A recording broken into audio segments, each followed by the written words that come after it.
If you're using DigiFantasy, you've probably seen tools like the DFS Optimizer, Fantasy Scores, and DFS Middling tool. But the real power comes when you combine them. Let's talk about how these three features work together to help you build stronger, more consistent sleeps. On their own, each tool is useful.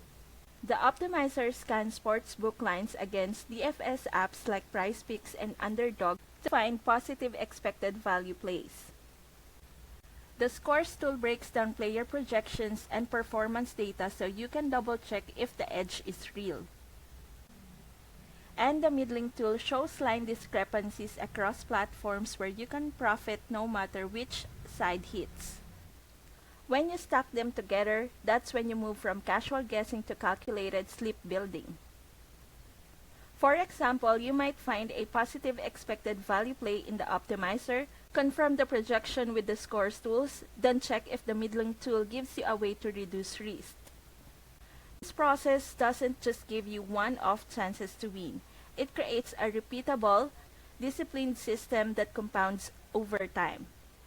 That's how consistent players separate themselves from gamblers chasing parlays. So if you want to build stronger, smarter sleeps with an actual edge, start combining all three tools inside the DigiFantasy bundle. I've dropped the sign-up link in the description. Join today and take advantage of the full strategy instead of playing blind.